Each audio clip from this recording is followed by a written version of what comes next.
Murphy, the superintendent, and it's rather unusual, I'm sure, for you to see me sitting in this chair.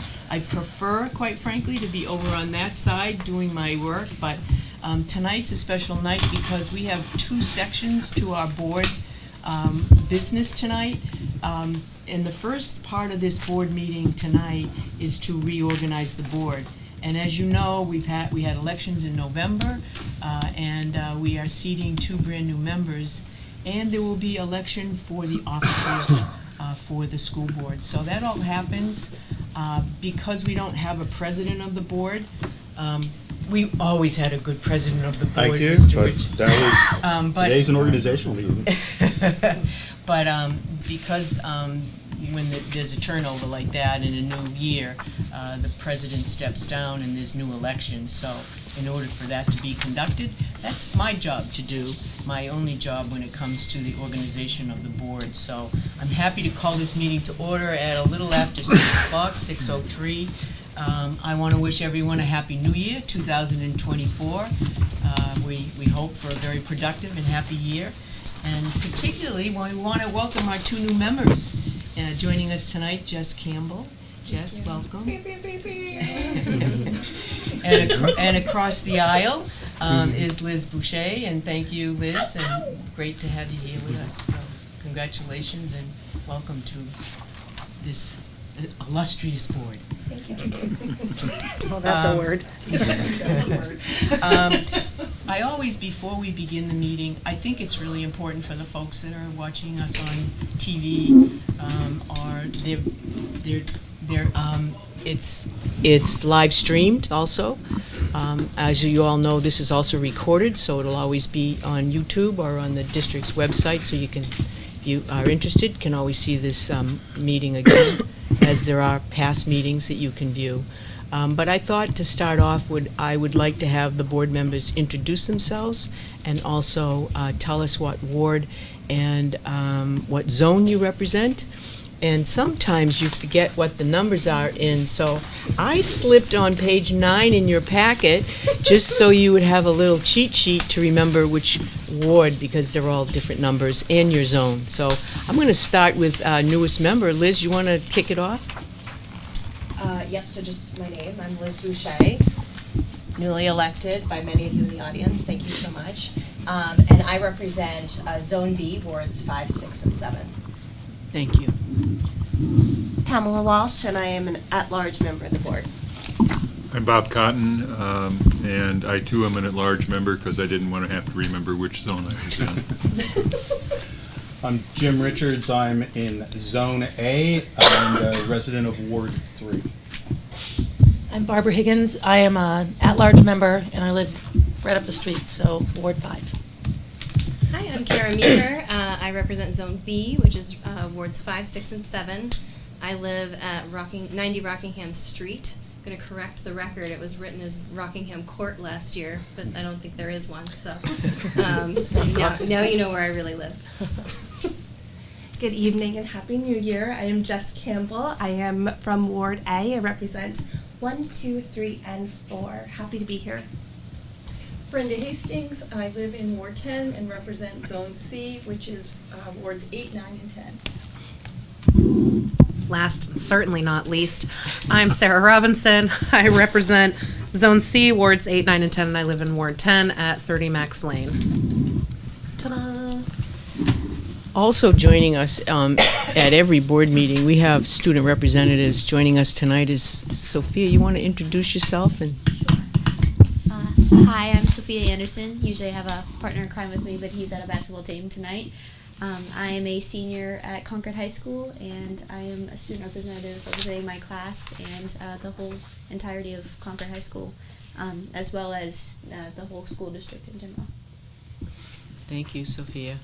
So if I could, I'd like to start the organizational portion of this meeting and just to let people know, folks here as well as those at home, that the role that I play is dictated by School Board Policy number 121, electing elective board officers, and it also is it's articulated in the charter that the community approved that authorizes me to head this meeting up for the purpose of electing the officers. And I will be involved in the nominations for president.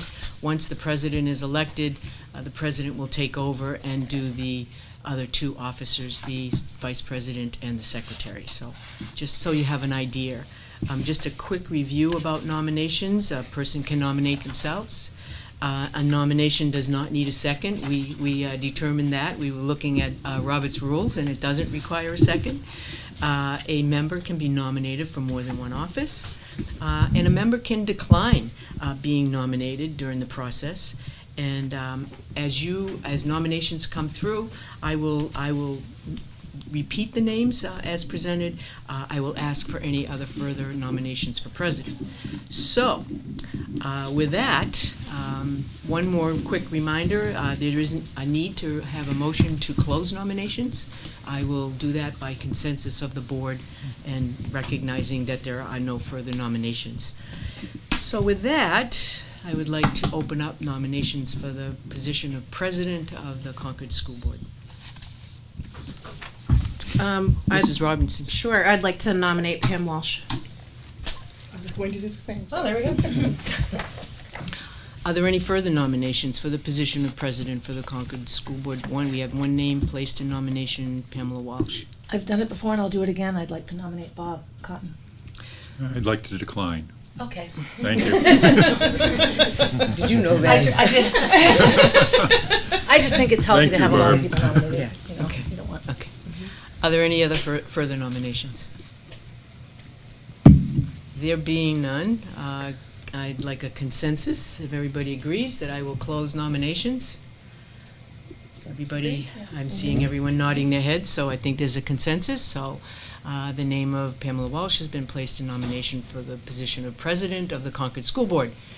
There are 3 or 4 different ways in which we can do this. We can take a voice vote, which would be all of you making a vote, or a roll call vote, which our secretary, which we don't have, but I might ask the secretary from last year to help us out and do a roll call vote. Brenda, thank you.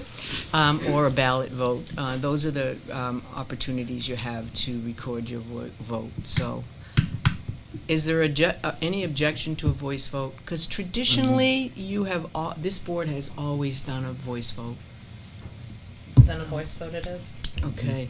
Then all those in favor of electing Pamela Walsh as president of the Concord School Board, please signify by saying aye. Aye. So be it. Wait a minute. Keep going. I'm sorry. Are there any negative votes? Are there any noes? All those not in favor? Are there any people who would like to abstain? I'll abstain. Okay. Sorry. That's all right. Very used to it. So then the final vote is then 8 in favor and 1 abstention. Good. Now I can turn it over to you, Mrs. Walsh. We're gonna switch seats. I'm going to switch seats She's been dying. very quickly. Give me a minute to get all my papers.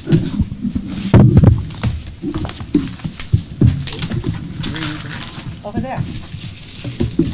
Okay. All right. I bring way too much stuff to these meetings.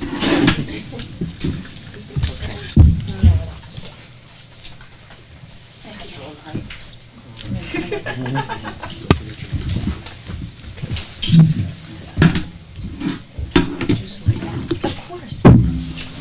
Sure. Just slide our chairs. Just keep on passing it down to wherever she sits. Stuck over here. There you are. No, I was gonna sit where Pam was, but somebody moved over, so it's all good. I'll stay. I'm fine. All right. Never been done. Our next order of business is nominations for vice president. Does anyone have a name they would like to place a nomination? Ms. Robinson. I'd like to nominate Kara Meeker for vice president, please. Ms. Pico, do you accept the nomination? Okay. Any further nominations? Mr. Yes, Cotton? I'd like to nominate Brenda Hastings. Ms. Hastings, do you accept the nomination? Thank you. Any further candidates? Seeing none, I'll close nominations. we would like to do a roll call or voice vote. Well, don't we start with one and then the other? Raise of hands. All right, all those in favor, Are we raising hands or are we? raise hands. Oh, okay. Of Ms. Meeker, please raise your hands. 1, 2, 3, 4. All those in favor of Ms. Hastings? 1, 2, 3, 4, 5. Congratulations, Ms. Hastings. Thank you. Now accepting nominations for secretary. Thank you. Go ahead, yeah. I'd like to nominate Kara Meeker. Ms. Meeker, do you accept the nomination? I do. Okay, any further nominations? Hearing none, I will close the nominations. All those in favor? Aye. Aye. All those opposed? Any abstentions? Congratulations. Deputy clerk, do we have any candidates, or can we Well, we delay that for the next? we have to reach out to Mr. Phillips and get Okay. his okay. Okay, so we'll, Patrick was elected as the clerk, so it's really the appointment of an assistant. So okay, we'll reach out to him. so we'll defer that to a We'll future meeting. defer it to February if we could. So, I'll take a motion to adjourn the organizational meeting so that we can start. So our moved. regular meeting. Moved by Mr. Cotton, is there a second? Second. Second by Mr. Richards, all in favor? Aye. All opposed? All right, with that, we'll move to our regular board meeting. Is there anybody who wants to leave before the next one? I was gonna change places. Change places, all right. Ladies, you guys. It's fun though, it's fun. Ted, I'm gonna slide down. You wanna slide down, or you wanna just put it next to me? Come on over, Jim. Or Barb, either one. Huh? No, I just like to. It's not. No, it's Mr. Cashman, pretty warm. is there anything we can do about the heat? Hey, Matt, welcome. Hey, sticking together, sorry. Oh, yeah. Come sit down. Responsibility as possible. Why you want to do more work, I don't know. It probably is less. I don't know who I am. You don't know who you are? Did you lose your name? Here it is. Did she drop her name tag? Yeah, she lost her name tag on Oh, her way over. that's fine. We got you, Lou. All right. I'd like to call to order the regular. with the new year, we have all nice new. Yes. Everybody's Yes. Everybody Matching. fits in there. so they weren't falling over. Matchy. Like to call to order the regular school board meeting for January 2nd, 2024. Our first item of business is approval of the agenda. Does anyone have any amendments, suggestions, edits? I would move to remove the special board meeting December 6th from the consent agenda and place it on the regular agenda. We can do that. We can make that item 3B. Any other edits? If not, can I add a motion to approve the agenda? Motion to approve. Is there a second? Second. Moved by Ms. Hastings, seconded by Mr. Richards. All those in favor? Aye. All those opposed? Motion passes. Next item is the consent agenda. So can I have a motion to approve? I will move to approve as amended. Mr. Cotton moves. Is there a Seconded. second by Ms. Robinson? Any discussion? Hearing none. All those in favor? Aye. All those opposed? Right.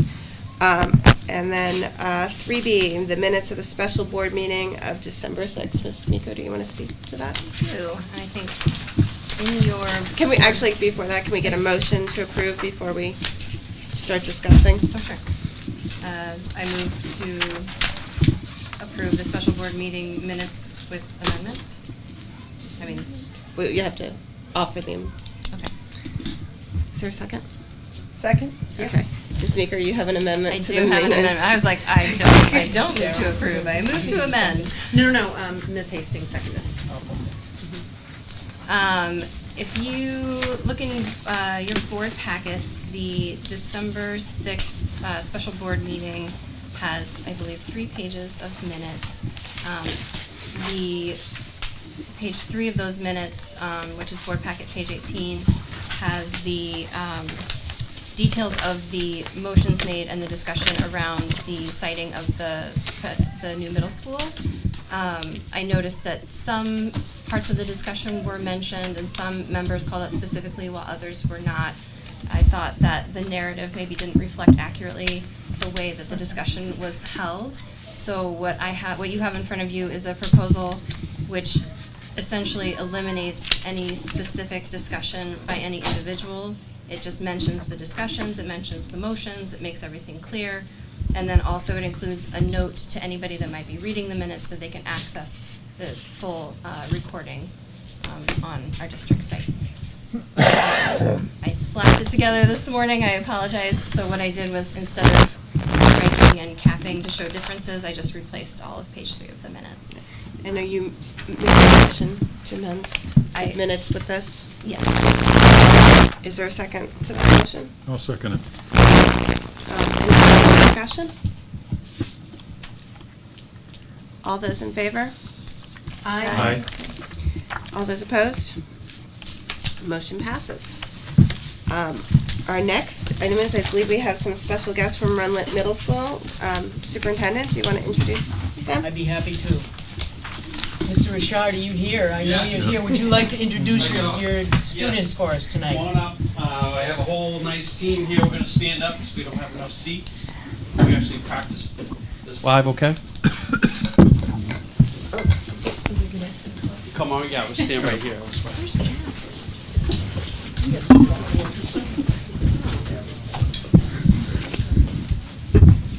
So I have with me several Blue Dukes. I'll just get started real quick. Again, I'm Jay Richard. I'm the middle school principal. One of the first things is to talk a little bit about my transition.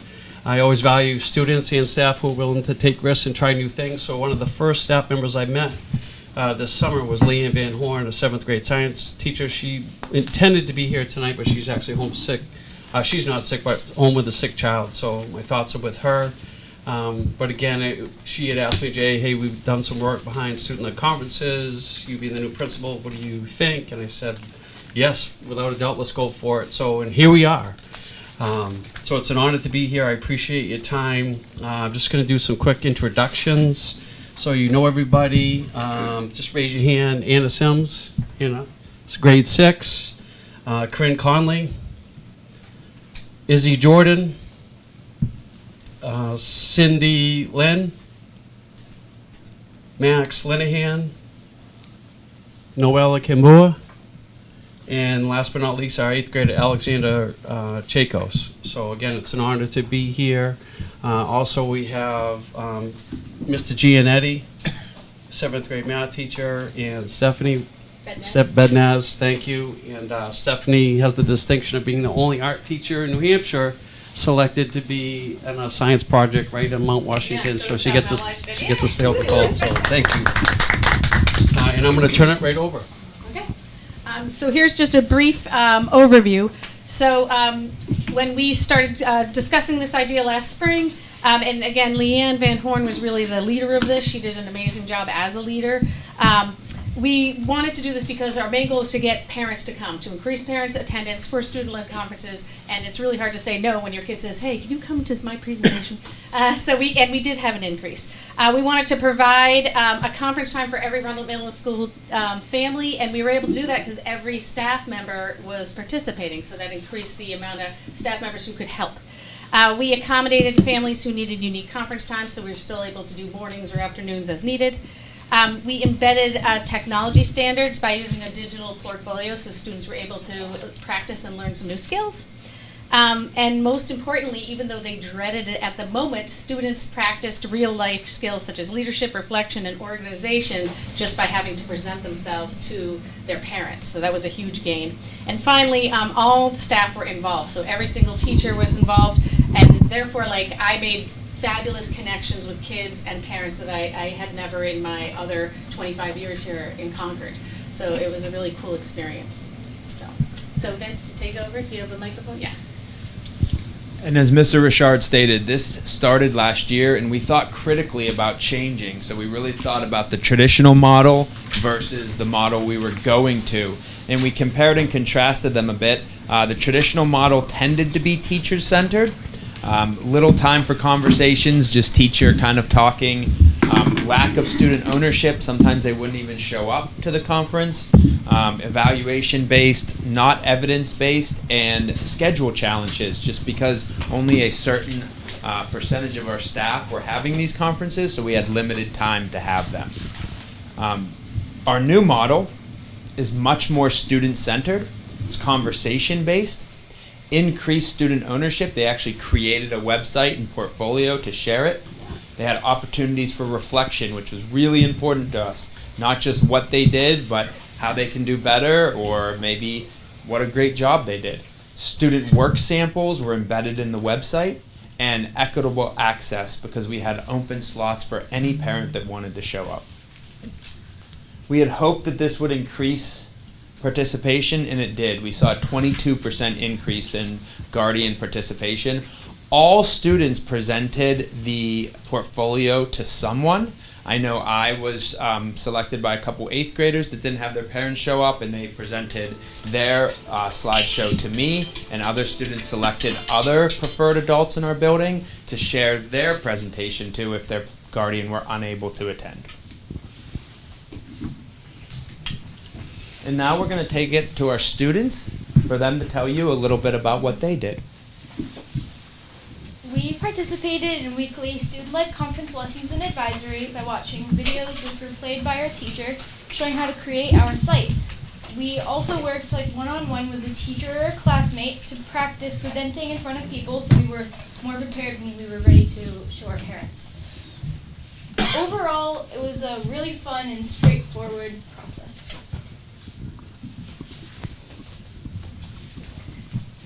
We organized our work into digital portfolios. We sorted our most important summative and formative assessments by academic with pictures and links of each of those projects. For example, I had my poetry portfolio on display in my language arts page. Also, we organized random pieces of information like our current reading book on the same LA slide. I added personal reflections below each link so that my teachers could tell which of the reflections matched each assignment.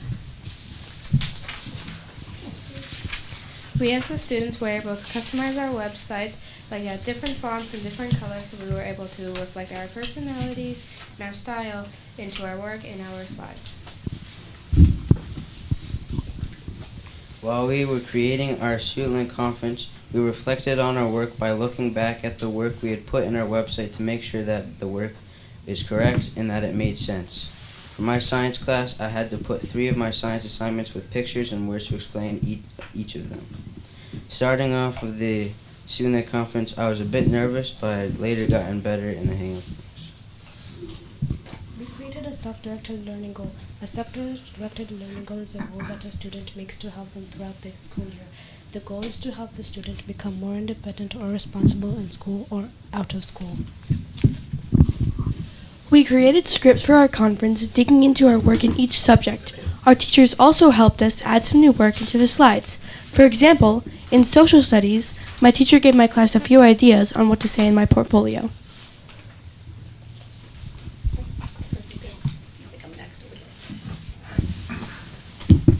So as they were talking, we had an example of Noella's beautiful student-led conference site, so thank you. And Deb Fitzmyer was awesome at building those sites for all the site template for all the students, so that was a huge help.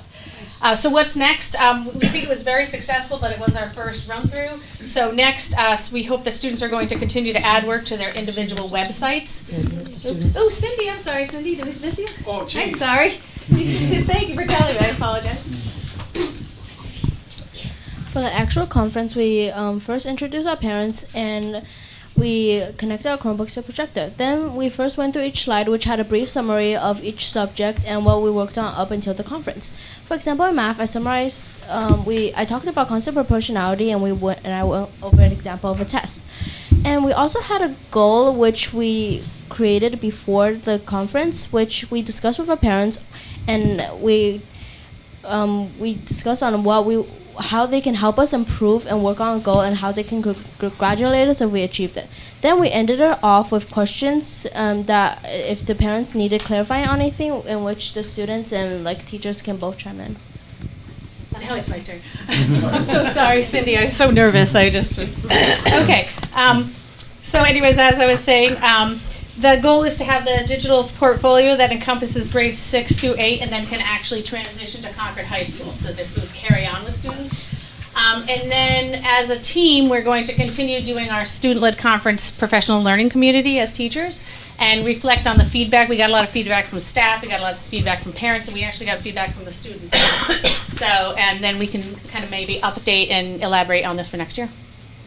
Is there anything else? Next slide.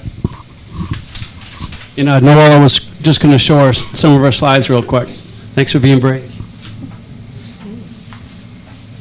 One of my self-directed learning goals was to carry my independent reading book with me.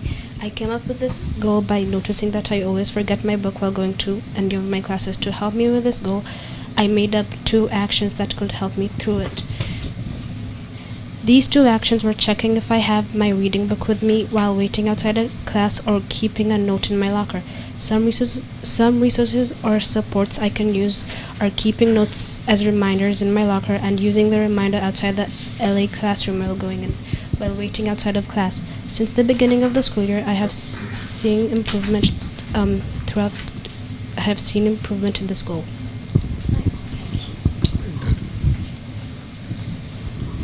We also want to thank the families who brought the Blue Dukes out tonight. I really appreciate that. And here are the committee members: Leanne Van Horn, who I mentioned, Stephanie, of course, Deb Fitzenmeyer, who's our digital learning specialist. She was instrumental in terms of the portfolio work. Kristen Curran, Vincent, Mr. Gianetti, and Rebecca Chanette. So thank you for your time tonight. We'd be happy to answer any questions you might have. Thank you all for coming and your great presentation. Does anyone have any questions for our students or our faculty? Mrs. Campbell? Yeah, I would love to hear from any of you. Is there anything, after completing all this and looking at this work on this screen, is there anything that you're so proud of yourself? Like, oh my gosh, I did that? Like, you're amazed that you did this? That's definitely a student question. Yeah. Thank I mean, you. you can too. No.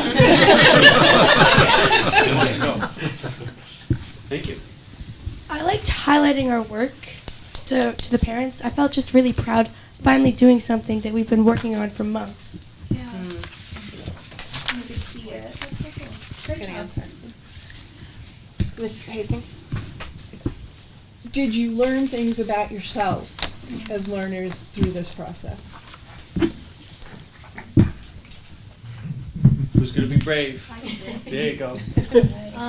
I guess that I probably definitely learned a lot about myself. Whenever I first heard the idea, I thought that it was I realized that we didn't have a lot of time to prepare for it, and I didn't know if I was going to be able to do a good job on it in time. But then I kind of surprised myself that it was easier than I thought it was, and if I just worked a little bit on it each day, then it was not as hard as it seemed. That's great. Thank you, guys. Nice. Anyone else? Mr. Richard, so these were in November for Yep. parent. So are the students going to be updating these throughout the school year? So they can enter their digital portfolio throughout the year, and that would be a really good reference point, particularly for our 6th and 7th graders for next year when we do it again. And again for our 8th grader, that transfers up to the high school. So I know Deb was really enthusiastic in terms of talking with the digital literacy specialist at the high school about carrying that portfolio forward. So really good stuff. It's a cool idea. Mm-hmm. Way to be brave, y'all. It's Yes. hard to talk to a bunch of strange adults. We're proud I of think you. Mrs. Murphy had a comment or question. Jay, would you share some of the positive comments that you've received? I know you did surveys. Yep. But also, what are the areas that folks would like you to look in to improve the process? Absolutely. So we had a ton of positive feedback. I mean, firsthand, I know I'm being repetitive, but being new, getting to walk around the halls and see parents and just the enthusiasm of the students and the smiles and parents being happy. It was just 2 super, super happy nights. And Vincent already mentioned about just having the entire staff there. So there's so many positives, just the dedication to the students, setting goals, how do you want to get better? I mean, that's something we all talked about. How can I be a better student? How can I be better at reading, etc. A common feedback, and this is very common with student-led conferences in general, several parents had reached out and said, I really like the opportunity, separate from student-led conferences, to come meet with the teachers when my child isn't present, and how I've responded to that, and that's something we're going to be a little bit more public about. Like, if a parent is home and watching and wants to meet with teachers separately from their child being present for whatever reason, we definitely will accommodate that. So that was a big piece. Parents said, Jay, I appreciate this, but sometimes I'd like the opportunity to speak to a teacher without my child present for whatever reason. So we're going to make sure that is provided, but that was the most common feedback item for improvement, Superintendent Murphy. Thank you, Jay. Thank you. Thank you. Great job, Thank you. everyone.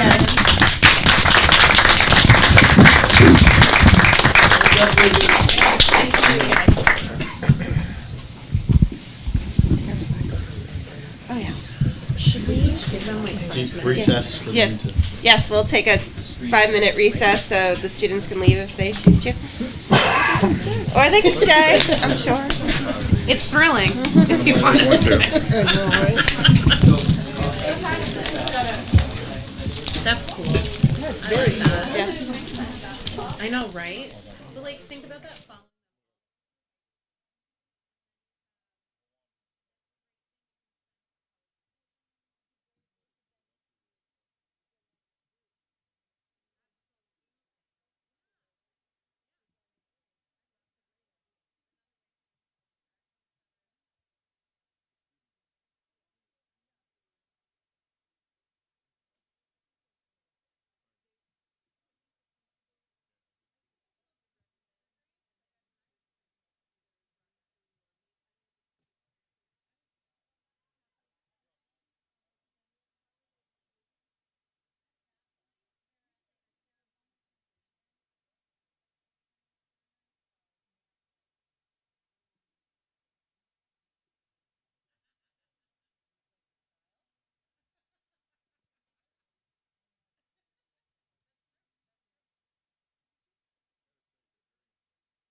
And presentations. Ms. Anderson, do you want to start with the student report? Yes, I can do that. Okay, hello everyone. Happy New Year. I'm just alone today, but that's okay. I hope you all had a nice holiday.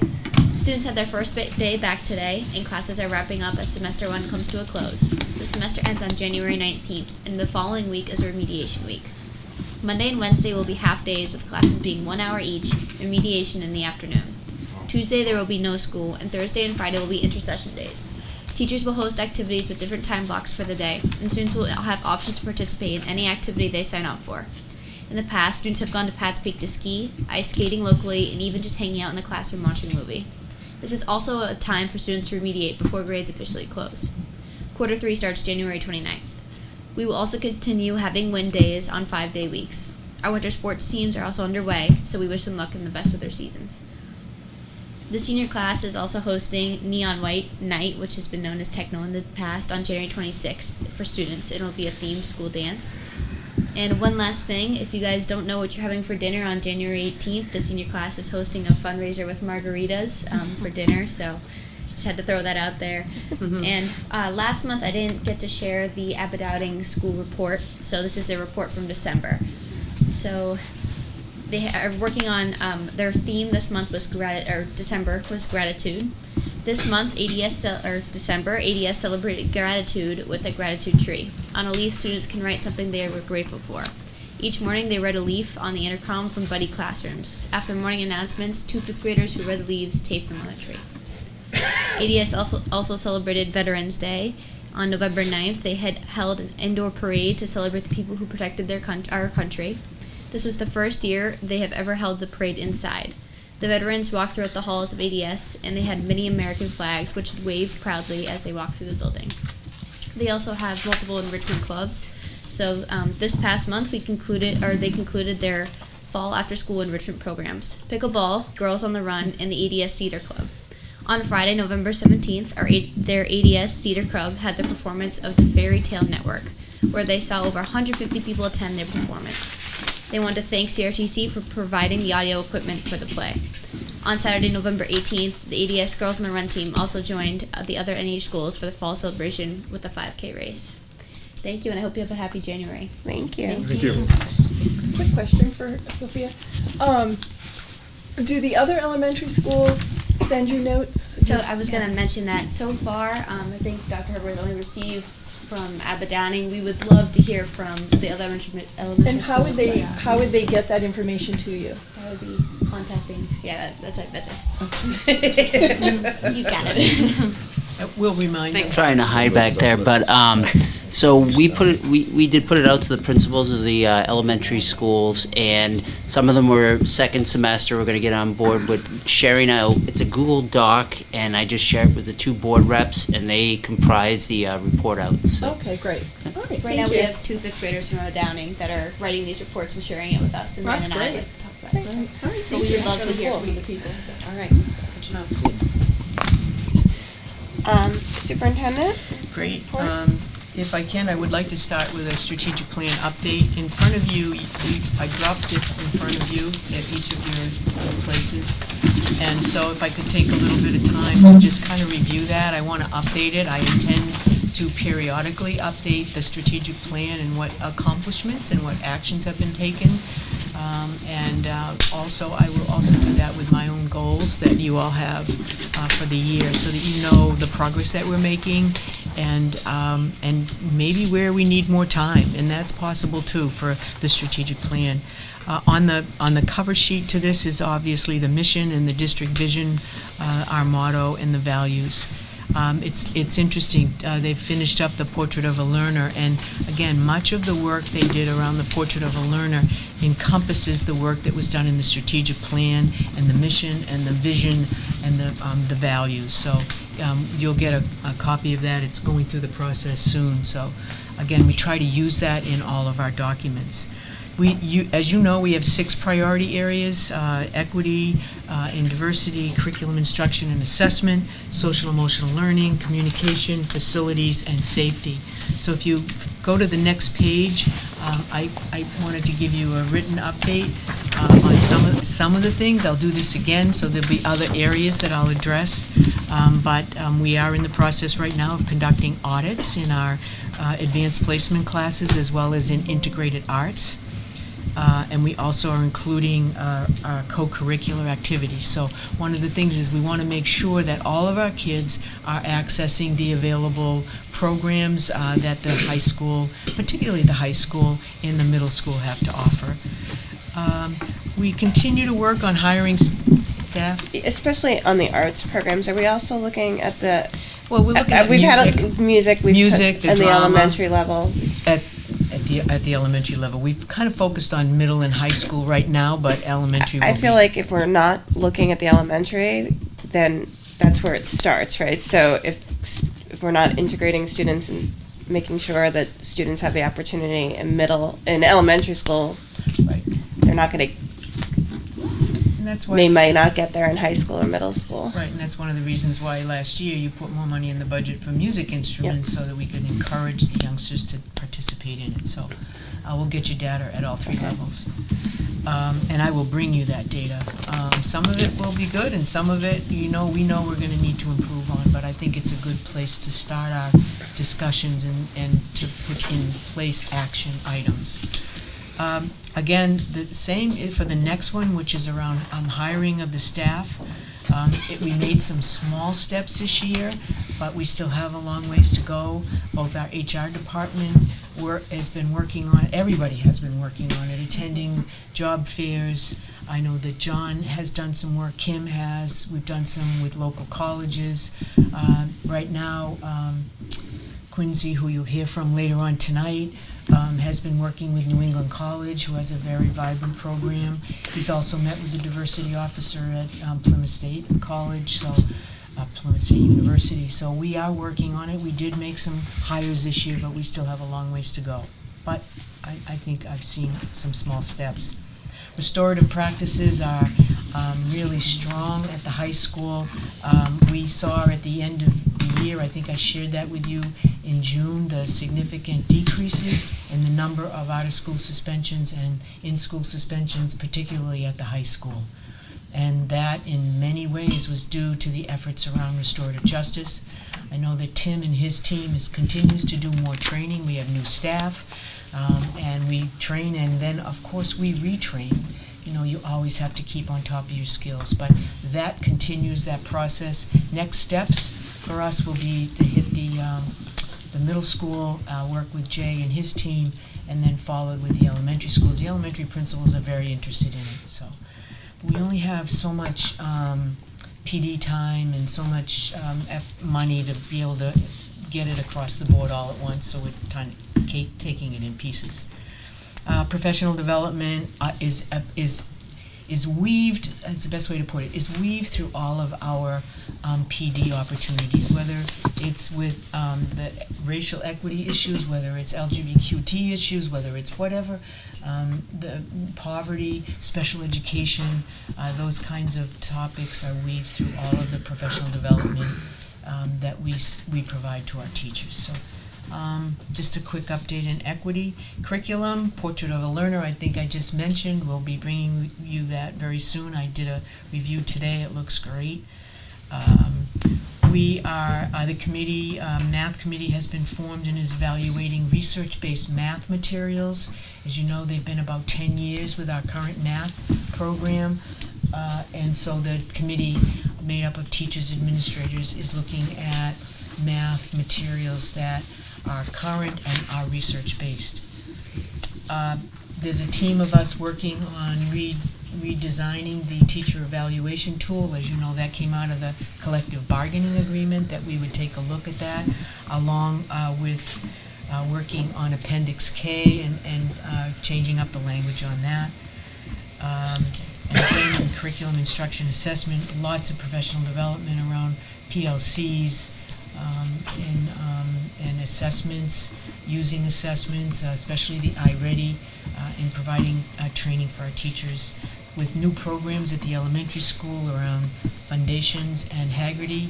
Again, those were all programs that required that we do training, so that's all been done. But it isn't done and stopped. It's ongoing because you have new staff, and you want to keep it current, keep their skills current, so we'll redo that. Elementary report cards have been redesigned, and again, demonstrating learning progress for students. We received, Kim and her team received a lot of good feedback regarding their report cards. Parents seemed to like them.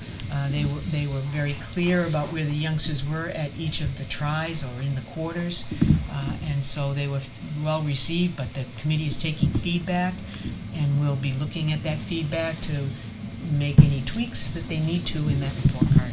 So they've been busy. Social emotional learning, you know that the K-12 competencies around social emotional learning was approved, and And now the Social and Emotional Learning Committee is now looking at resources to support those competencies in social emotional learning. So they got halfway through and now they're looking at resources. We now have a universal screener to support social emotional learning. That's a screener that teachers use, and it's just a way to see how's your class doing? How are the youngsters? All of a sudden you have a youngster who was really engaged, always in school, ready to learn, and then second semester they fall off. What happened? So the teacher goes through 14 items, and it kind of triggers some thinking around what's happening with this youngster? Why are they not doing their homework? Why all of a sudden did their grades go from, average, good, average, above average grades, and they seem to be struggling? So it's a tool that our teachers use to help identify youngsters that they may not identify without going through a regular checklist around their social emotional well-being. Lynn, may I ask a question on that? Sure. Is that almost like a rubric, and are there stopgaps? Like if a teacher does identify there's an issue, is there almost a process in place? What happens if they do? Right, and if the teacher is concerned about that, then they immediately would, use all the resources available, whether it's the school psychologist, whether it's the counselor. We are now in the process of forming a BIT team, behavioral intervention team, so we can jump in right away.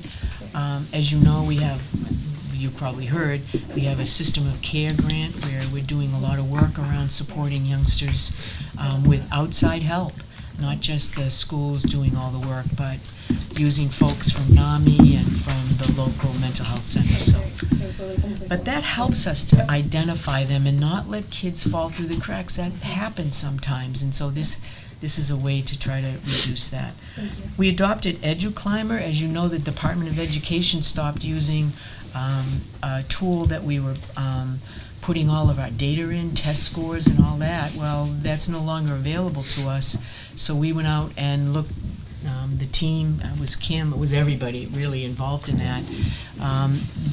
Assessment team, teachers, administrators looked at a tool that would help us to make sure that we were collecting all the data.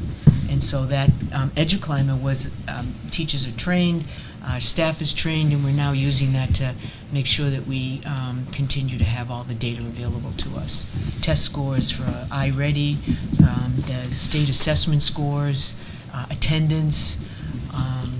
Did I forget anything? Any other? Formative and summative assessments, yeah. So things that we might have used with foundations or Haggerty, that would all be recorded so that we can watch the progress of the youngsters and we can see it from grade to grade. And last, the implementation of the system of care. Huge work to be done. We're working on it. We're getting there. Communication, well, we hired our communication director. I thought that was a big step. And she's begun to look and assess the tools that we're using, whether it's Parent Square, all of the things that we use to make sure that we're consistent across the district. So appreciate that. She's, how many days been here? About? I stopped counting by days. You stopped counting by? Yeah. Okay. All right. Now weeks. We're beyond that threshold. Yeah, we're beyond the days, so that's good. That's a good thing. Facility. We're years now. For facilities, capital improvement, we'll do that annually. We've done it in the past so that you know what has to be done, where we're headed in terms of capital improvement. We're underway. Matt and Jack have been doing a tremendous amount of work around the HVAC systems for Broken Ground, for Beaver Meadow, and now for the high school. So working with Train and all the companies and the engineers to put that plan together and begin that work this summer. So we expect that Broken Ground and Beaver Meadow will be the two schools that will start and then work to the plan for the high school, which was, trust me, very well received by everyone. I bet. We continue to work with the city. I'm waiting to see when our second public hearing is for the Memorial Field project, about working with the director, for recreation director in the city. So as our folks over at the high school, Dr. Herbert, as well as Steve Mello, and the folks in our office, Matt and myself and Jack, are working with the city to keep that project going. We should be getting some results of the studies that were done, more intensive results, We should have that ready for the next hearing. He had wanted to do it in December. You know how December goes, right? And so I expect that we'll hear from Dave Gill probably in January, this month sometime. And we have completed an asset evaluation of our assets in the district, which is really important. You asked for that.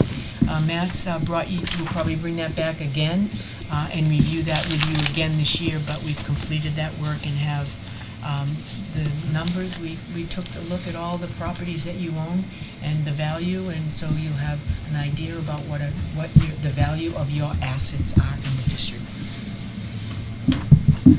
And last but not least, CRAES training has been done. We continue to do it, though. Again, it's one of those things that's always going to be on the list of things to do. We have new staff. And by the way, again, I think it's important that we retrain. You lose it. You know, if you don't keep doing it, it can fade, and that's what we don't. Superintendent, for the public and everybody's benefit, could you explain what CRAES training is? Oh, yes, thank you. You know, those acronyms get in our way. CRAES training. Matt, tell me the words for the CRAES. Civilian response to active shooter events.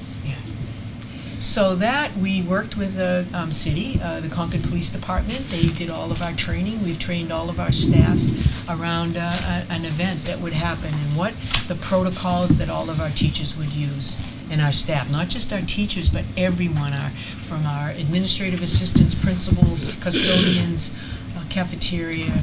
Everyone is trained in how to respond to an event that would require protecting our kids. So it's been worth it, and we will continue. We actually have another training on the 23rd of this month. Yes, am I right, we Matt? do are. Yeah.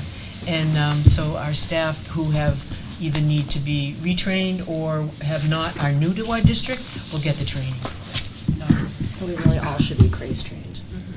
Everyone here. The board? All the public, everyone should. Have you been CRAES trained? We offered it for the You all board. did it. The You board- went to a board did meeting it. up at the high school, didn't you? Yeah. I think we probably could do it again, just because I think it's important that you know the protocols.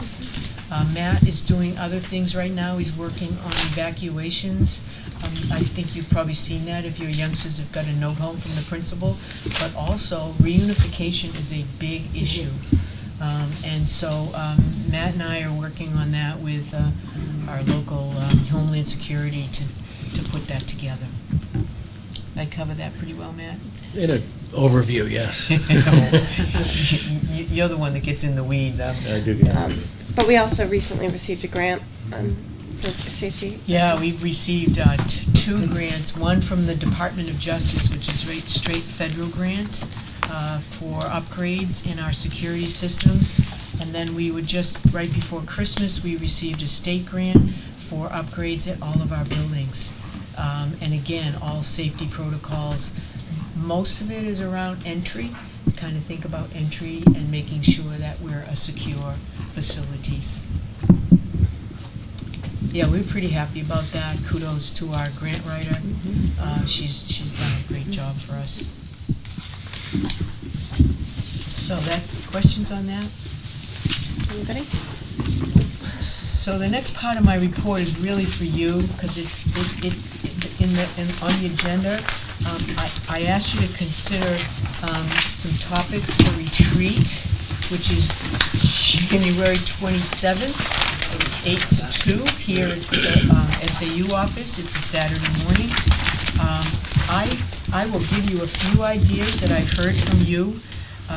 Use of Teams, the Teams tool that you use to get all your information. Some of you are really great at it, and some of you use it all the time in your business. Some of you don't, so we're going to review that.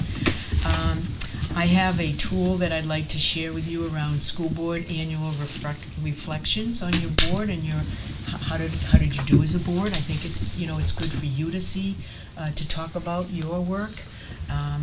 Strategic plan updates, building committee, I think is a big one. I think we need to really talk about what that looks like. And open enrollment, which Jack and I have been talking to you about in terms of the open enrollment for youngsters attending schools in Concord and what that might look like. But this is your, Do folks have other topics or things that they would like to cover in the retreat that they want to talk about now, or you can email as we finalize the agenda for it? just send me whatever and let me know. I forgot to mention that there will be an icebreaker, so it'll be a fun activity. Getting to know you. Trust falls for everyone. On these tables. On these tables.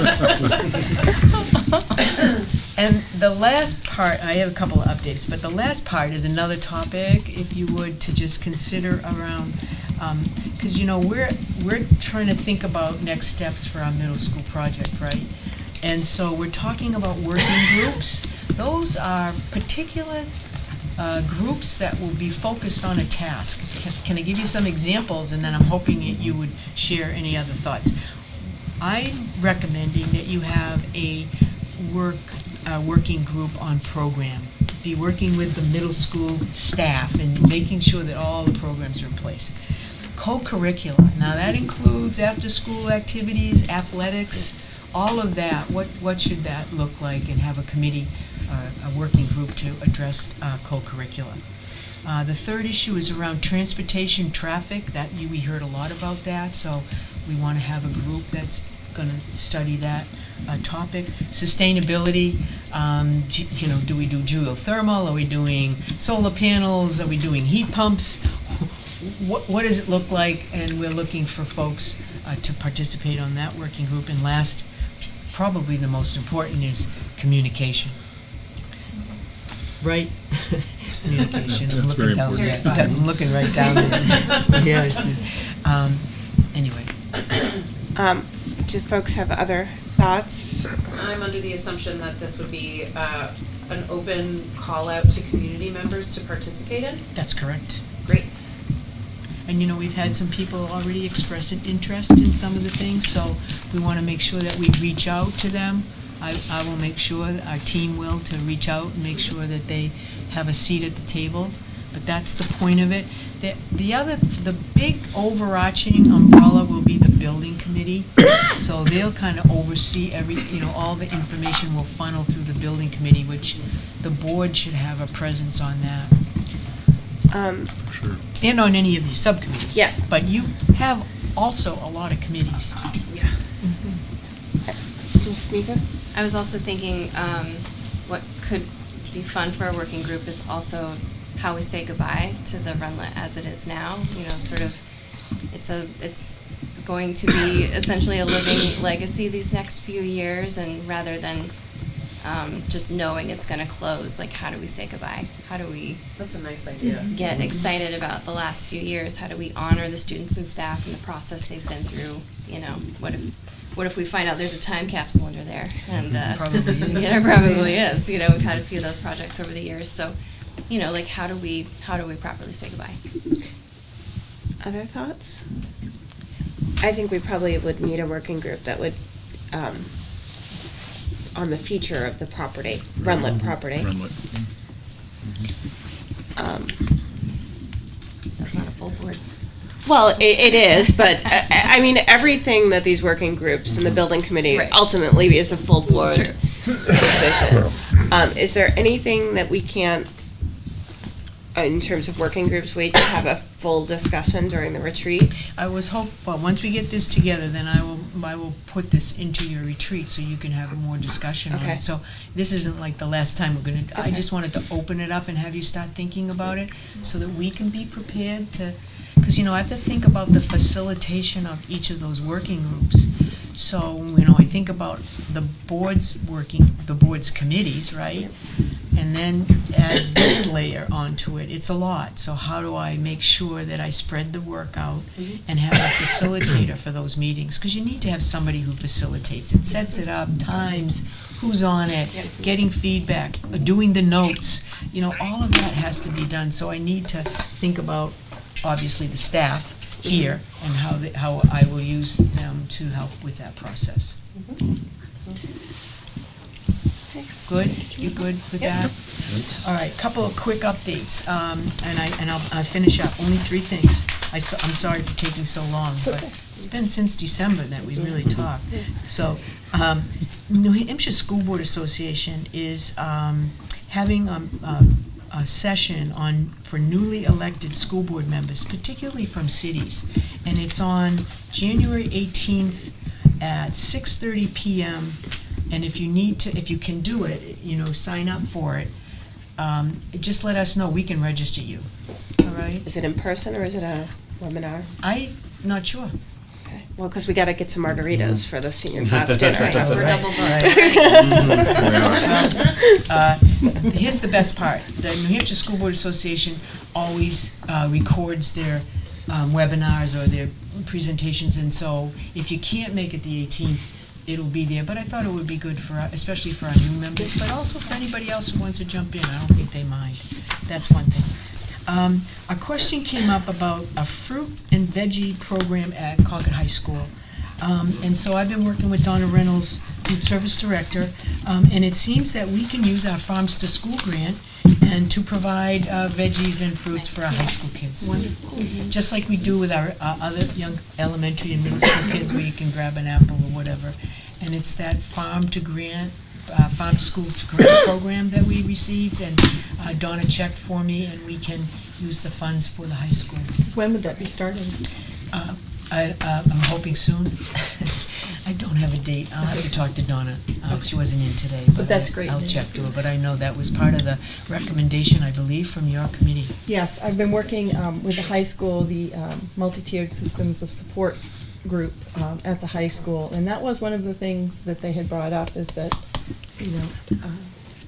food insecurity, hungry students is part of something that they deal with on a regular basis, and could we possibly get this program that's available to elementary and middle school in the high school? And I'm happy to see that it looks like it's going to go through pretty easily, so. It's awesome. Way to go, team. Yes, nice job. So I'm pleased about that. And lastly, you asked about the fees that are charged to families when they use a credit card to pay for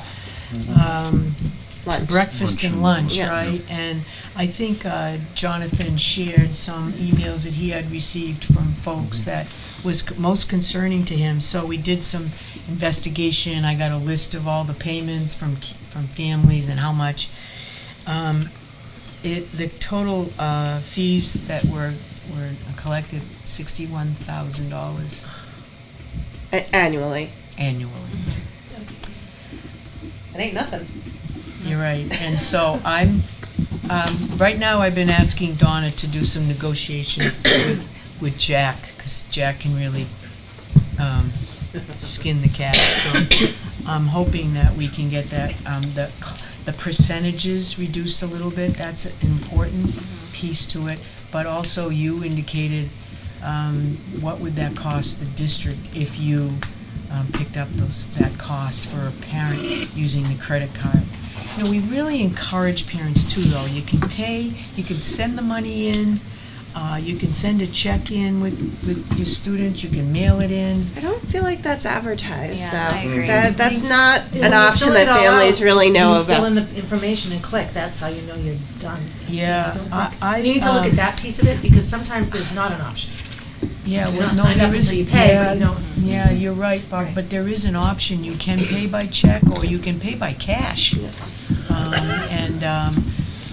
They don't like a lot of cash. You just don't like that because the cash has to be collected, has to be counted, has to be brought to the bank, all that kind of stuff. Are the envelopes still available in the schools?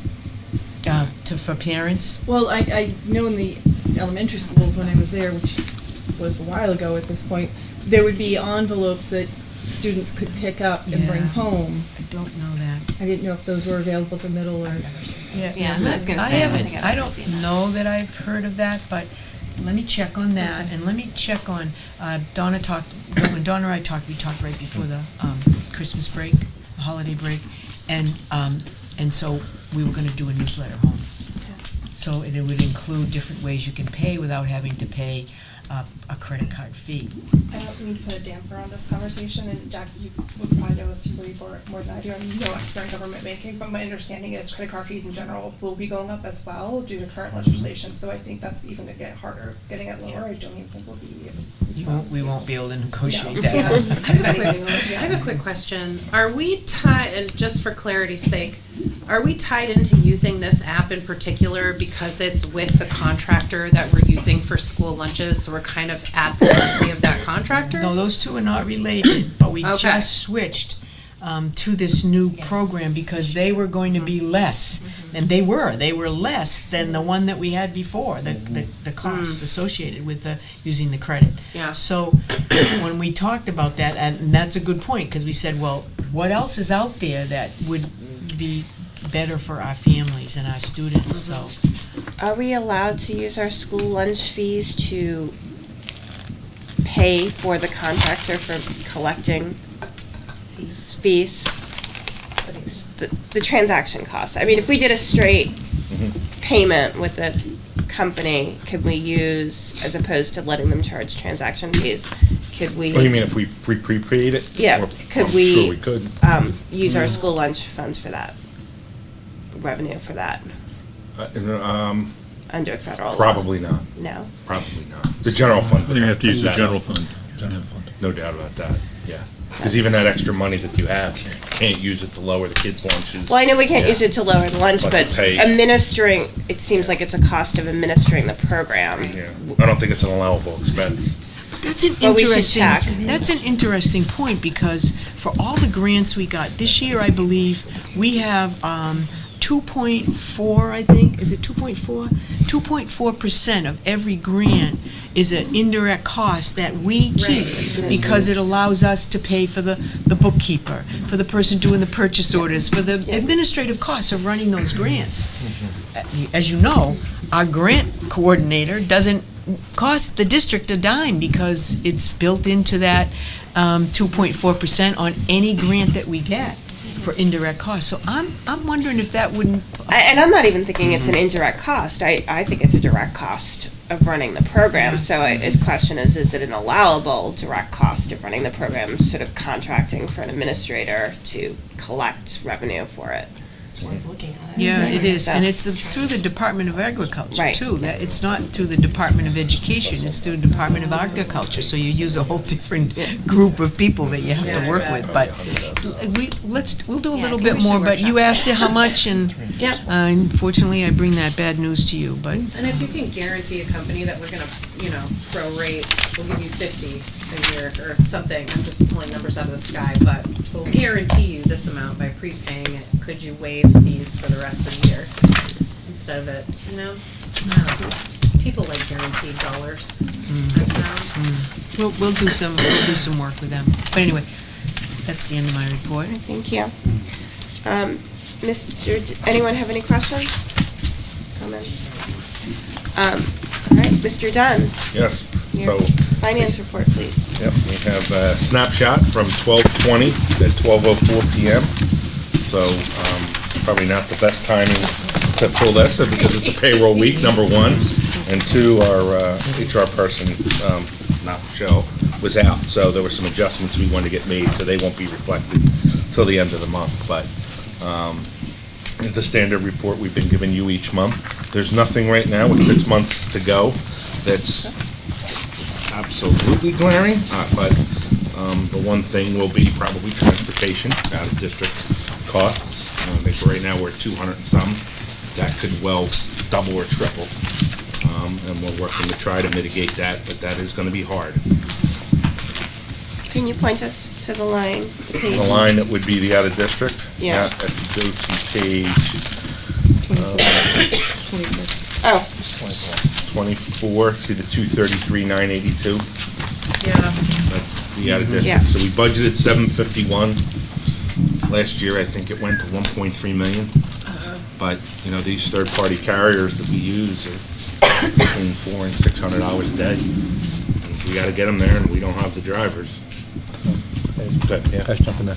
And when we say out of district, those are all kids that go out of, those aren't necessarily special ed placement out of districts. Those are fosters. Those are, sometimes they're homeless, sometimes they're, other circumstances that happen. They're not just the out of district placement costs. I just want to clarify, it's all kids we transfer out of the district for various reasons.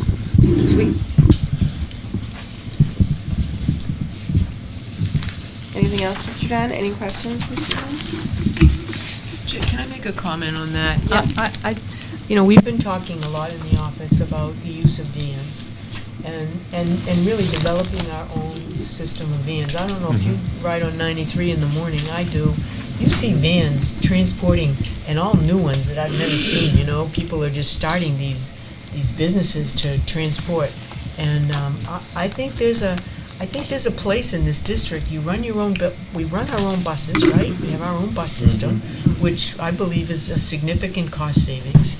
If you went out to do a contract on those buses, you would be amazed.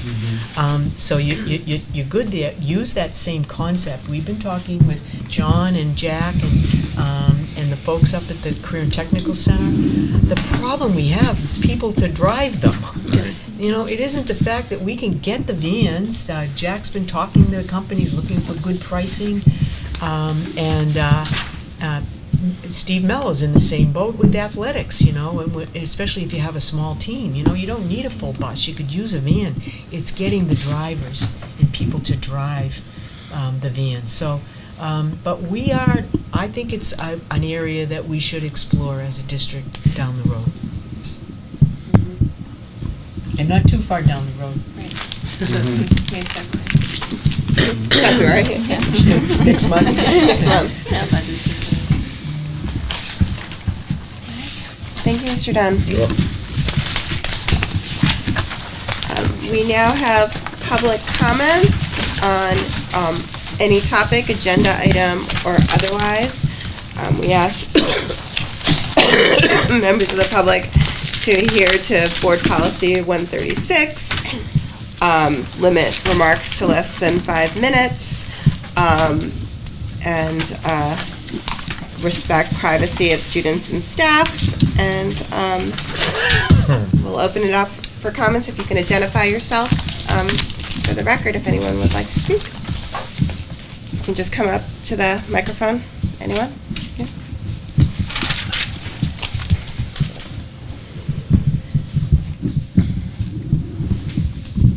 Hi, my name is Chris O'Connor, and I sent some emails out to board members a few weeks ago. I've lived in Concord for about 7 years, and I have not been overly conscious of what's gone on with the school board and school things. And when it came to my attention recently, and that the whole business of rebuilding the Rundlett school and broken ground, and that there was a proposed budget, or at least a vision budget of $176 million to build a new school, it made me physically sick. And I'm not saying that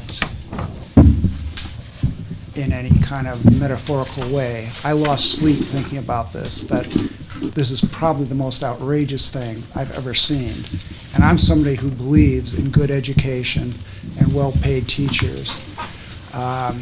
I do want to thank the school board members who responded to my email, and I think it was 3 people, and they all agreed that the budget that was put forward, that number was way too high and it needs to be cut back. And I want to also say I appreciate the fact that everybody on the board is giving a lot of time and effort to do this job for a little remuneration. But there's part of me that feels that something in this just feels like a con job. Yeah. That when you put out a number like that, and then even if you cut it back by $25 million, you still have such an outrageous number that it is appalling. It's obscene.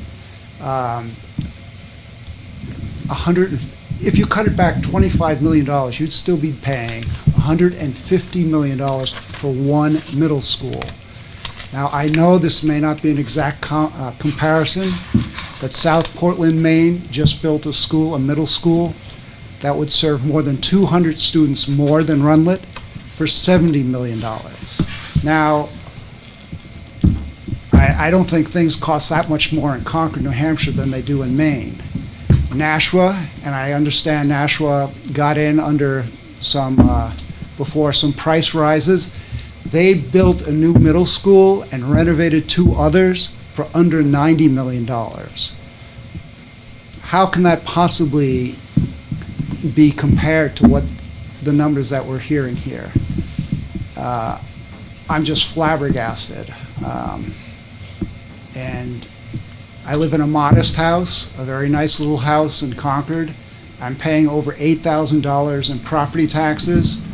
I mean, I'm not independently wealthy. I don't have kids, so I don't have that personal subjective interest. But I think, as I said in my letter, I think if you look at this as a car, a middle school as a car, I think public education, children deserve a really well-maintained Toyota, a Ford, or something like that. This budget is not even a Mercedes-Benz or a BMW. It's like a Lamborghini or a Ferrari. And I just hope that moving forward, that this is scaled back to something that makes some kind of common sense. I'm a little horrified, quite frankly, to see how few people are here. I would have thought this room would be cramped, filled with people tonight.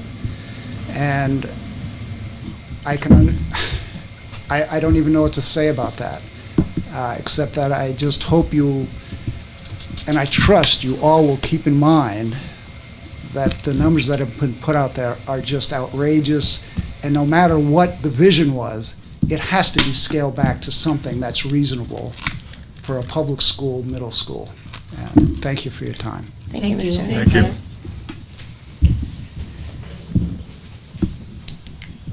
Anybody else like to testify? Mr. Shinella?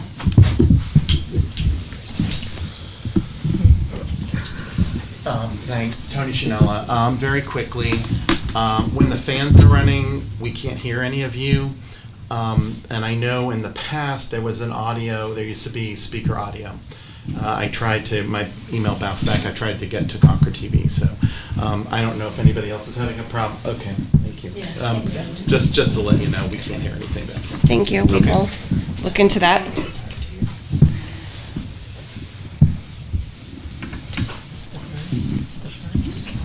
Hi, Lisa Bodwin, Court Street.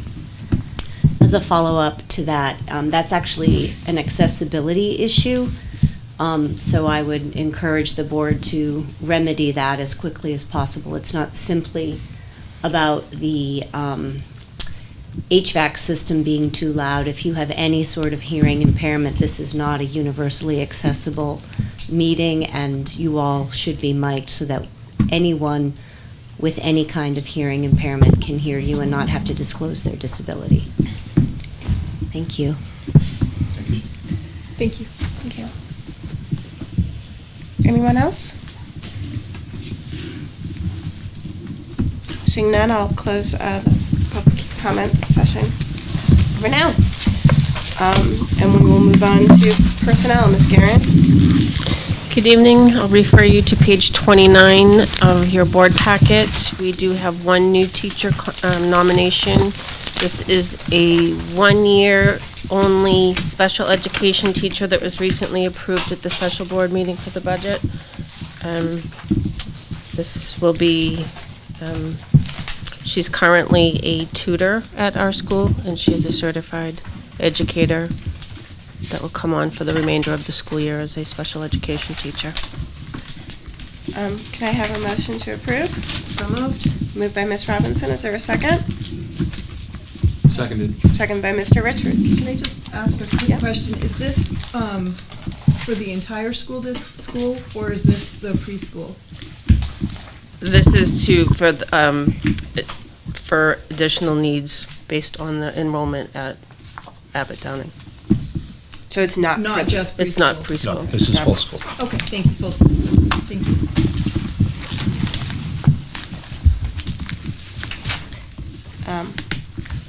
Any other questions or discussion? All in favor? Aye. Any opposed? Next, moving on to the Communication and Policy Committee, Mr. Totten. You turn to page, starting at page 30, There are the minutes for our most recent meeting. You'll be looking shortly at the wellness policy after we're reconstituted. The committee is reconstituted. We're going to take another look at it before bringing it to the board. That's what we discussed most of that time. Secondly, we have a couple of policies starting on page 33, actually. They're up for a second reading for field trips. There weren't really any significant changes in that particular policy from our first reading, which you guys approved. So I would like to make a motion that we move forward with after the second reading to approve the field trip policy number 694. Is there a second? Second. Any discussion? Questions? All in favor? Aye. All opposed? Motion passes. And then lastly, there's another one that was coming up for second reading again on non-educational questionnaires and surveys and research. I think there's a little confusion among the couple of the committee members, me included at least, as to the differences between the first reading and second reading. And so I'm going to propose that we simply table that till next month to put it out for a second reading. Is there a second? Second. Seconded by Mr. Richards. Any discussion? All in favor? Aye. All opposed? That's it. I think we need to approve the minutes. Oh, yes. We have a motion to approve the communications and policy minutes of December 18th. So moved. Moved by Ms. Meeker. Is there a second? Seconded by Ms. Campbell. All those in favor? Aye. Any opposed? Thank you, Kara. I just also want to flag that the Communications and Policy Committee over the next few months will be working on an update on the district's seclusion policy that I think would be of interest to some community members, so if people want to... It includes restraint, too. Restraint and seclusion. Yeah. Great. Mr. Worthy, not Mr. Quincy.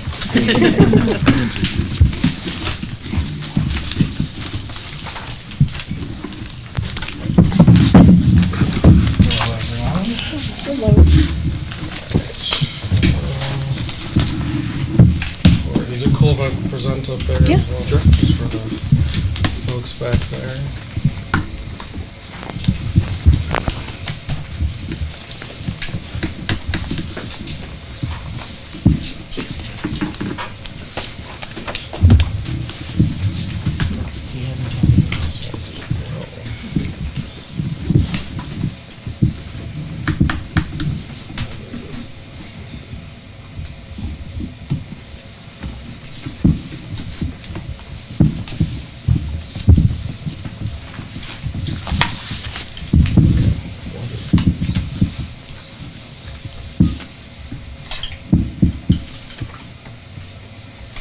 Okay, I can see, so that's good.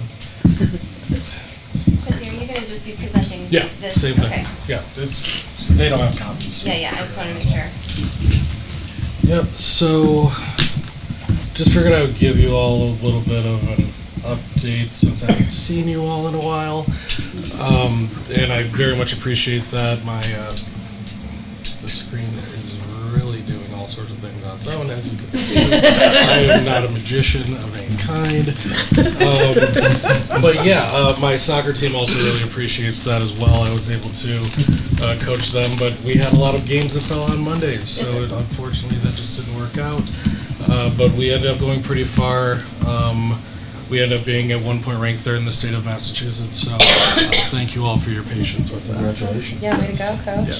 Well, next year it's states, and then I'm walking away. So, so yeah, I have to end on a high note. But I figured that I would just give you all a little snapshot on any given day what I could be doing, and also just things that I'm involved in general. If you just look there are many of them.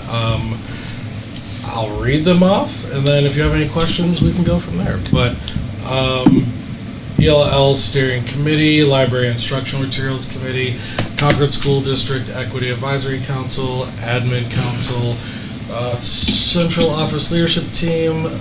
The COP is a community of practice, which is aimed at diversifying the educator workforce. NHSAA Equity Committee, Wellness Committee, Interagency Team, Planning for PD Days, Staff Interviews, Manchester School District Racial Equity Advisory. DEI directors have bi-weekly meetings and all sorts of communication on any given day. Racial Equity Club at Concord High School, investigations I'm trained to do. Staff and student meetings and restorative work. I would also include in their parents as well. They're usually lumped into the process, so I'm speaking with them. BIT team and community engagement, and that is that for that. Could you explain the interagency team? Yes, so the interagency team is a group of community members that Fern actually helped put together. I don't know who else did, but I know that she definitely oversees. And Fern is our she's the district director of wellness. Yeah, staff and student wellness. She put that together. It is, when I'm on emails, it's 80 plus folks from a different number of agencies that all have some way of interacting with our students. So it's really just making sure that we're all being in a collaborative space and also probably not duplicating the work, instead just working together to help improve students. Nice. Yep.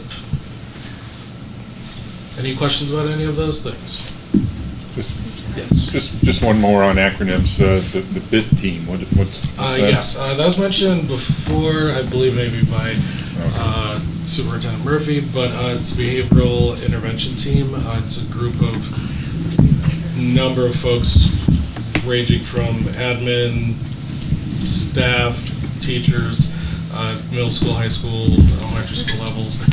Pretty much just when there are behavioral interventions that are needed to happen, there's a group that's behind that's making sure it's done to national standards, because that is one thing that is required federally.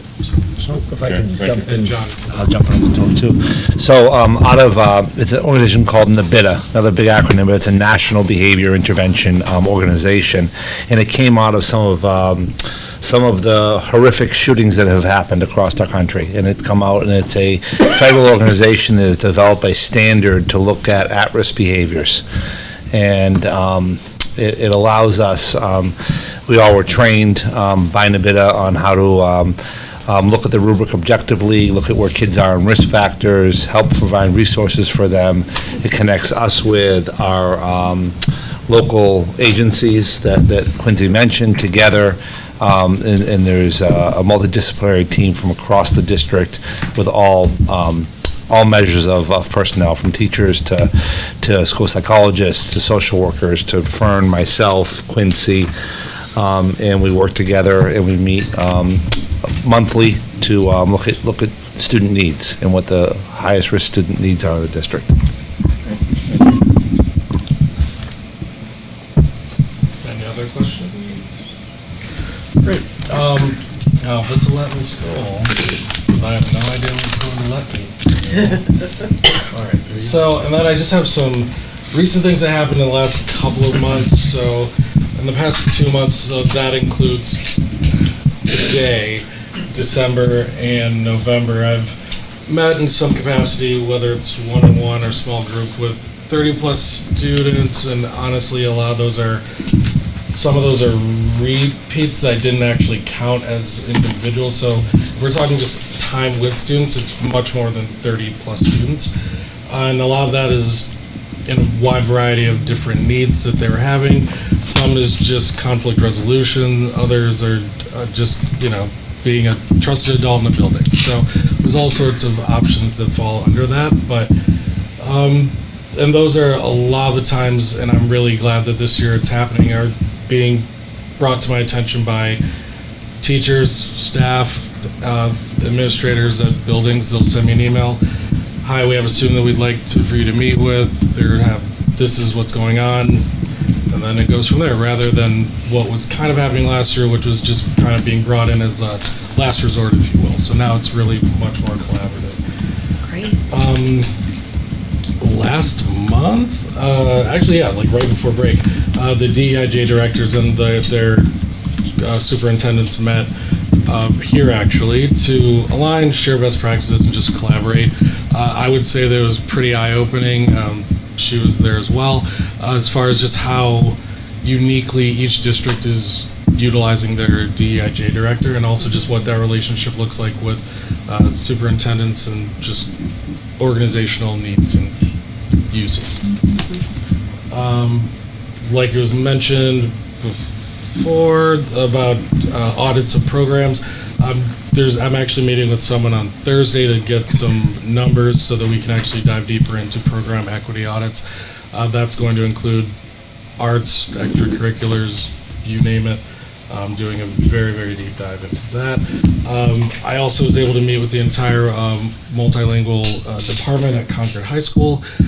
I believe that was in December. A lot of that was to just so they could, well, they requested me to meet with them, but it was one for that, but then also just to go over thoughts, feelings about the report that came out from Upriver. So that was a really great conversation. And then as of today, this came up. I have a meeting on Thursday that's going to be a prep conversation to have a chat with some fifth graders at one of our schools around some language, respect, and kindness. So it should be pretty fun. And then as far as future collaborations, I'm going to be working with Terry to build out the DI website. All the other districts that have a position like mine have a website that's specifically devoted to, or a page on the website devoted to the work. We don't have that. I just have some common folks that I work with as well. And I say common because I work with them often. So Fern would be one of them. Kim Yarla would be another one. Superintendent Murphy would be another. Great Schools Partnership, they're actually the ones that oversee that community of practice, but then they've also reached out because they just want to provide some additional supports for the DIJ directors, one of which is a statewide affinity group for teachers of color. So that's really, really awesome. We're just getting some more details, and then I'll release it out to our faculty as well. Seacoast Outright for a number of different trainings that are coming up, and then a few initiatives down the pipeline. And then West High School, there's they have a lot of really creative ways that they go about dealing with disruptive behavior. Yeah.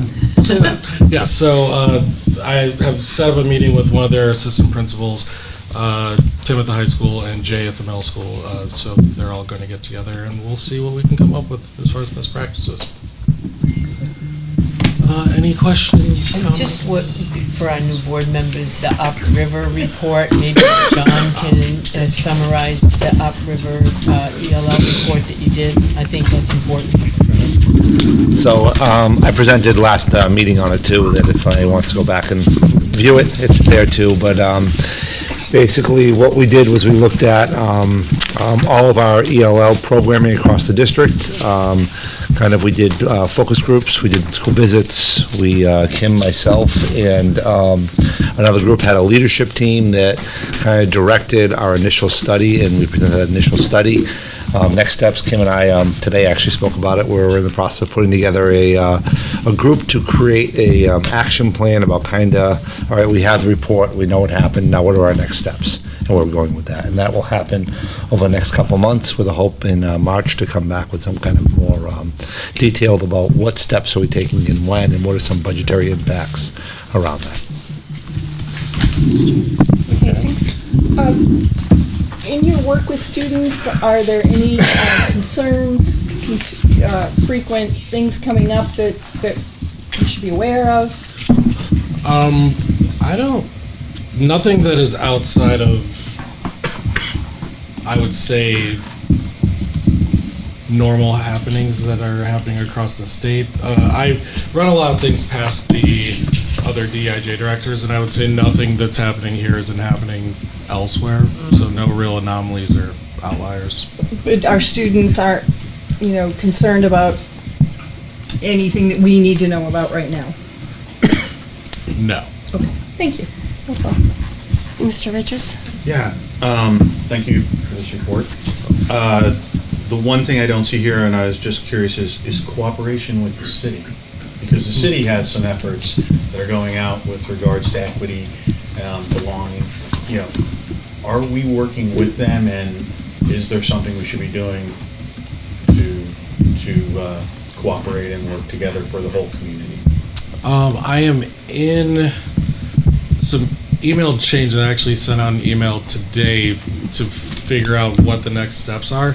It's about 30-some people that are on these, so things get kind of lost, but I just sent an email to the main individual who's running that to see where I fall in, what are some steps, and they're actually looking to hold their next meeting in one of our buildings, so I'd say that that's like at least a decent start in some way. It's a good start. Yeah, if one Concord Yes. is sort of taking the helm on things. Yeah, absolutely. Well, that's great. I'm glad to hear that you're doing it. And then the other question I have, my other question is, you're meeting with 5th grade. Is that one 5th grade group or all the schools? That is one 5th grade group of, and I don't know, and that's stuff that I'm finding out as well, is I don't know if I'm meeting with a small group, all 3 classrooms. I have no idea what it's looking like at that moment in time. Okay, thank you. I think it's a great idea.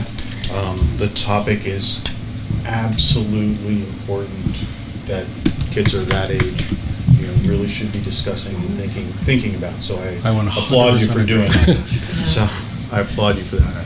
This looks like a lot of needing to be sitting in a lot of rooms. Do you feel, clearly you're handling it, but do you feel like there's more requests coming for your presence?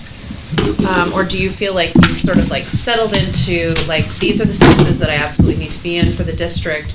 I'm just trying to gauge, like, if you feel like your workload is, manageable enough as a department of one. I would say I'd be lying if I said I thought it was sustainable. That's what I'm looking Yeah, so it's definitely manageable for now. I'm actually working with New Hampshire Listens. There's an individual there who's helping me to, if you went to my office at the high school, you can see all of this there, and he's helping me to organize and prioritize, try to lump some things together so that I can maximize my output. Okay, but should we as a board consider future acquisition of other DEIJ professionals to assist you in doing the work for the entire district? Oh, I would 100% say Okay, yes. great. Thank you for clarifying that. In a dream world, I could see all of that being broken up amongst 2-3 people and being even more effective than just me, so. Okay, cool. Thank you. And to piggyback on Sarah, Quincy, I just have another question. You've met with 30 more students on one-on-one. That seems like a lot of hours just on those one-on-ones, which to me seem like counseling. I wouldn't call, I'm not a trained counselor. Well, right, so that seems like it's on top of all the other things that Sarah was drawing attention to too. So are there more of those one-on-ones that you've been having? Or to clarify Sarah's, have they decreased? Do you find those valuable, I think, to try to nip things in the butt early on, I think are important? Yep, I would say definitely. And when I mentioned that there are folks that I've met with multiple times, a lot of those are just follow-ups, just making sure things are still improving, things are good. If you have any needs, happy to help. But a lot of them are just, I met with you once, maybe twice, and then go be happy and free. Mrs. Murphy? Let me extend a little bit to help you, because there were a couple of incidents that happened. We lost a student at the high school, a freshman in Providence. We also lost a graduating senior in the fall. And, the kids really struggled with those things. And so they reached out to Quincy, because they really, there were exchanges between the groups, and they never really wrapped their arms around the actual events of kids passing, Brenda, you brought it up too, you were concerned about it. And so he jumped in with those kids to help them understand that, and they felt free to talk to him about it, yeah, there's counselors available, there's school psychologists, don't get me wrong, but there are some kids that felt more comfortable talking to Quincy, and that was always gonna be part of his role here. It does take more time for those things because they're waiting for him at the door. But I think it's been worthwhile because I think his presence and his work with them has helped settle some situations down, between the kids. Way to go. Ms. Campbell? I have maybe questions, I apologize. That's fine. So, just so I understand your role, the majority of work is working with the students, right? Because I see on here the diversifying and educating workforce.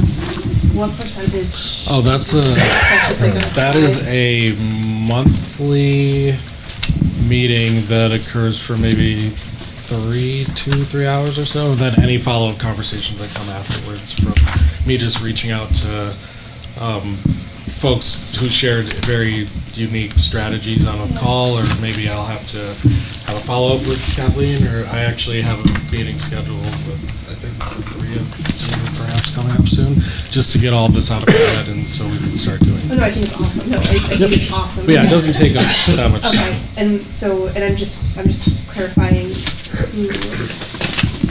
where I'm going with this question is, in the state of Ontario, do we have programs for maybe our BIPOC workforce, like mentorship or coaching to help elevate and more visibility? Yep, and they're written in here. Those are strategies that have come out of other districts. So I have people who are doing it well. We can use that same blueprint here. It's just a matter of identifying the need and seeing what it looks like. Now you're kind of fact gathering, Yep. and you're kind of getting everything, and oh Yep. my gosh, your office is thank you, Alice. That's awesome. Anyone else have any questions, comments? Great, thank you. Awesome. Thanks. Appreciate you being here. Updates from the Sustainability Committee or the Equity Advisory, which I feel like we covered. We just got probably. Yeah, we don't have any updates at this point. Okay. Monthly enrollment reports. So page 38 in the packet, we've lost some few kids from the beginning of the year in the elementary, but yeah, as you know, that goes up and down. Same with middle school, although if we're gonna lose any kids, we do lose them there, you can see that, more so, it's stayed pretty steady. Just one question. Yeah, Mr. I'm just looking over on the right side of the page about homeschooling notifications, homeless students. Are there any trends or increases that we should be aware of? Is this pretty steady state for these special categories? It varies. Homeschooling is, a parental choice. Right. But have we seen a big uptick, for example, in I that? don't think we've seen a big uptick in homeschooling. Now, that data, as you see, she collects it, but the problem with homeschooling is they submit their letter, they let us know that they're going to homeschool, and that's the end of it. We never hear from them again. Right. So we don't know if they've left the district, whether in some Right. cases, we might not even know if they re-enrolled. And in some cases, they've re-enrolled. We've been a little bit more aggressive with homeschoolers in the sense that we've been, especially at the middle school, I've asked Jay to reach out to the family. Is there something that we missed? Is there something we can do? Is there something going on that we didn't know about? And how might we, he's actually had some kids come back. Because he didn't really know what the issues were for the youngster, and all of a sudden they were homeschooled. So we're trying to do more of an assertive approach, if you will, to finding out why the youngsters are leaving. The high school, it's pretty much driven, I have to tell you, it's driven by anxiety. They get really stressed at their work. And again, a lot of it is social. It's and then they get behind in their work, and we see some of that at the high school. Okay, thank you. Homeless, I don't know, John, if we haven't, it's about the Pretty- same as it was last year. Yeah, it's pretty Homeless. steady. Pretty steady. It's a steady number. It's not a steady population. It is the most transient population of every day. Our office is buzzing about a family or something different, but then it's a good team around people who are experiencing homelessness, and a lot of them are finding housing, unfortunately not in Concord. They're finding permanent housing in other places. So that number tends to stay steady because there is a lot of families that unfortunately need to find housing outside of Concord because there isn't any right now. And that's what we're facing with that population. And the only other number on this sheet, on page 39, is your preschool number. As you can see, at 134 in preschool. So, we have, we feel like we probably need another program out at Krista McAuliffe. We'll talk to you during budget time. Where are we going to put it, on the roof? Yeah. We have to kind of look at that. Where are those students currently going? Beaver Meadow. Yeah, Beaver Meadow. All right. All right. But, look at the ADS program right up. Yep. Sure did. I didn't have a problem. And it's mostly youngsters that come out of child fine identified, right, that have particular needs, and we've only got, as you can see, community placements, because, we really want to have, an inclusive setting with typical and atypical kids. That was We the only have mission when room it for was 10. created. Was the mission with that preschool wasn't just a regular preschool, it was Right. to service our special needs kids and developmentally delayed kids with an equal number of typical learners. But we have so many Yeah. atypical that it limits our typical kids in the program. I'm sorry, can you repeat that, please? Which part of that? The whole sentence. All of it. We didn't hear it. What the superintendent is saying is we try to have a mix of open our preschool program to students who haven't been identified as needing special assistance. But because we have such high demands, we don't have room for students who haven't been for many students who haven't been identified as needing developmental assistance. And it's early intervention. Right. So both my children went, and my daughter had an IEP, and my other daughter didn't.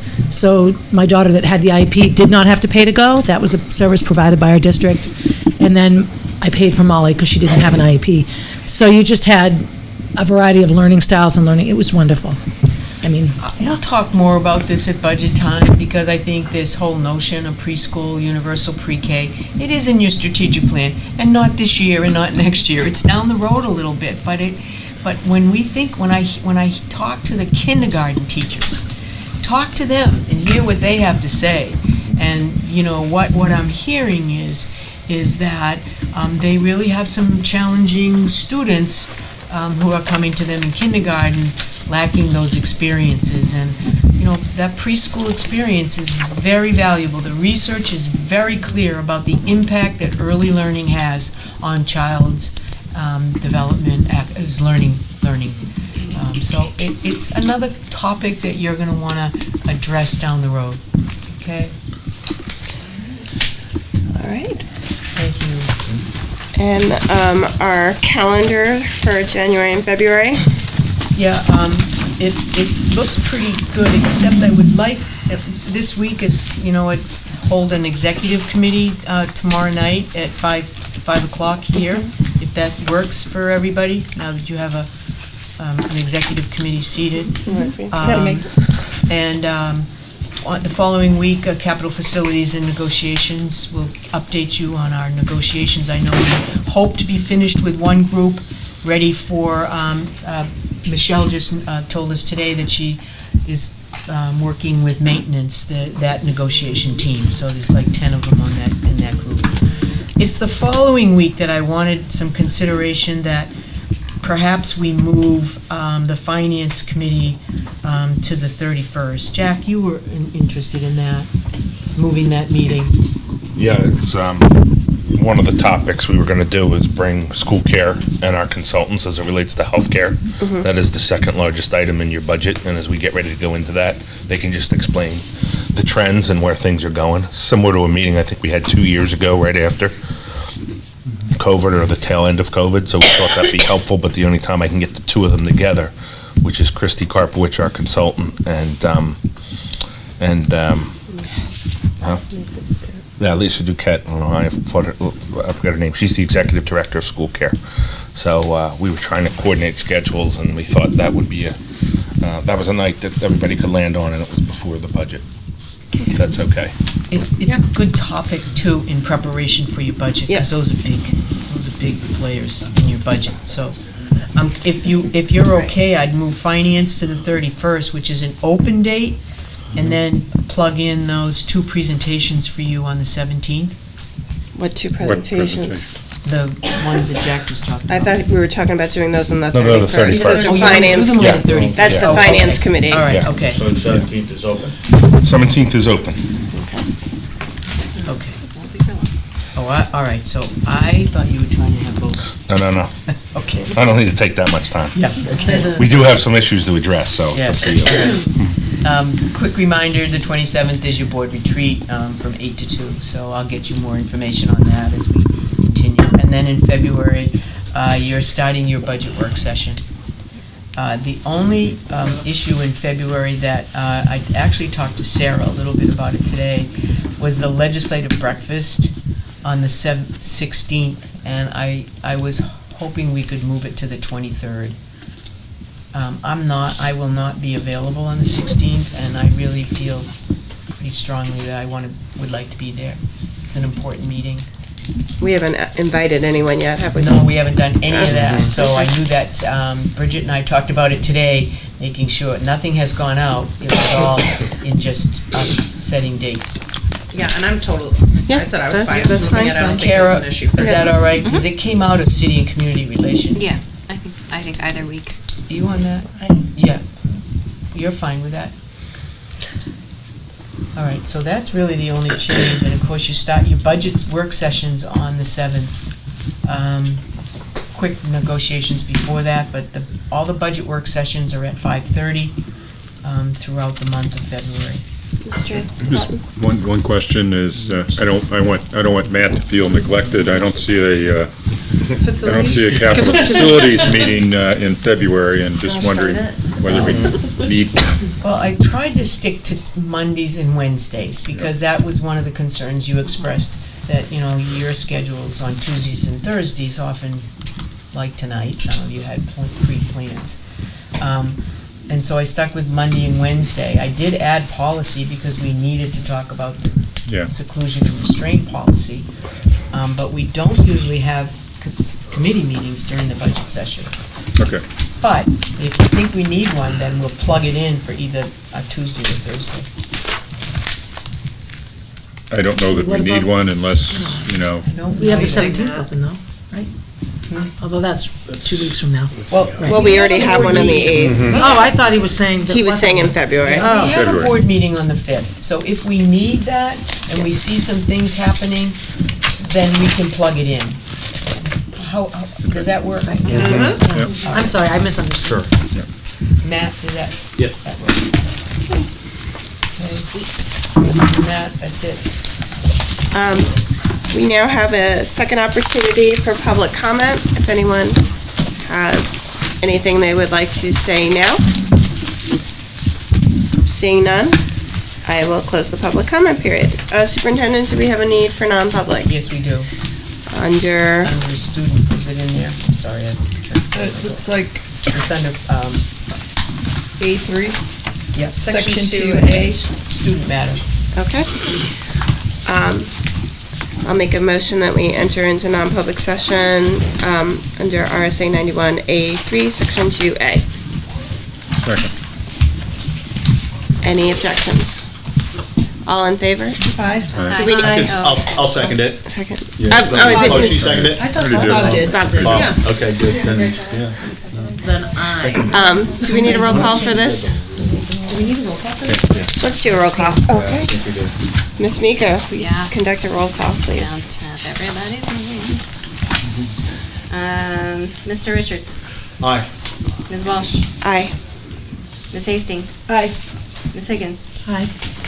not Mr. Weinberg. How about Ms. Boucher? Aye. Mr. Cotton, Aye. Ms. Robinson, Aye. how about Ms. Campbell? And I vote aye. Thank you. We will be adjourning after the non-public session, so we will allow Concord TV to go home after this. And we'll take a couple of minute break to allow people to clear out. Thank you. And I choose Lou. Thank you.